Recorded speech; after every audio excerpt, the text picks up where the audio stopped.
What exactly shapes the identity of Nuyorican in New York City?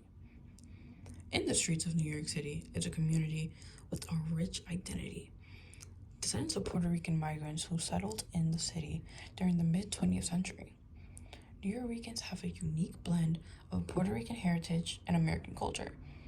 Even though exploring the history, linguistics, and economic side of Nuyorican identity, we can see the complexities of their experiences, allowing us to understand the dynamic forces that shape who they are. This migration wave brought about significant changes in the lives of Puerto Ricans, impacting various aspects of their identity and sense of belonging. For example, many Nuyorican faced economic challenges on the island, such as limited job opportunities and low wages.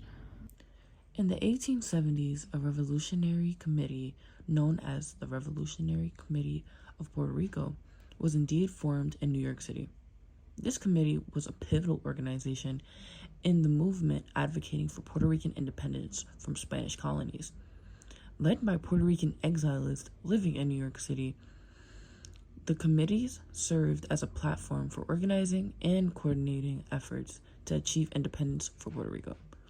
These leaders, along with the prominent figures like Lola Rodriguez and Eugenio Maria de Jotas, used the committee as a base to demonstrate revolutionary ideas, plans, and further instructions to get freedom. The format of the committee in New York City was significant for several reasons. Firstly, it provided a safe haven for Puerto Rican exiles who had fled the island due to persecution or lack of funds from Spanish authorities. In New York City, they were able to freely organize and advocate for independence without fear of repercussions. Secondly, New York City was a hub of political activity and intellectual discourse during this time, making it an ideal location for fostering revolutionary ideas and building solidarity with one another.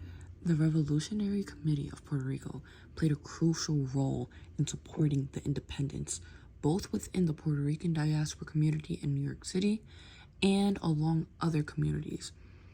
Although their efforts did not immediately lead to independence, the committee laid their groundwork for future revolutionary movements and contributed to the eventual downfall of the Spanish control in Puerto Rico.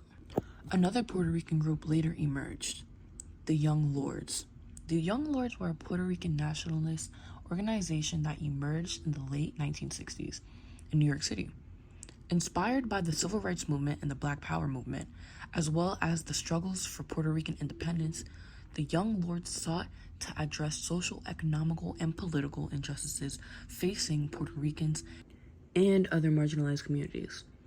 Originally formed as a gang in the Lincoln Park neighborhood of Chicago in the early 1960s, the Young Lords underwent a transformation in ideology and purpose under the leadership of Puerto Rican activist Jose Chacha Jimenez.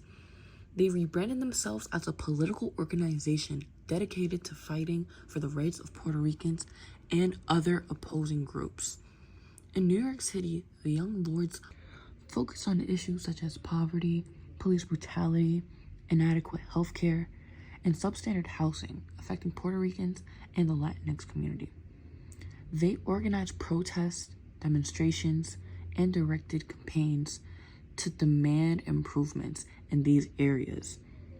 While the Revolutionary Committee of Puerto Rico was focused on the betterment of both Nuyorican and Puerto Ricans, the Young Lords specifically honed in on Nuyorican empowerment. One of the Young Lords' most notable actions was the occupation of the First Spanish Methodist Church in East Harlem in 1969. This occupation, known as the People's Church, served as a base for community organizing and the provisions of social services, including a free breakfast program and health clinics. It ain't just East Harlem. Remember, we relate to an international struggle. So it may sound ridiculous, but this all links up to what's happening from Vietnam to Puerto Rico to Watts. Through their activism and community organization efforts, the Young Lords played a significant role in awareness of the issues facing Puerto Ricans and other marginalized.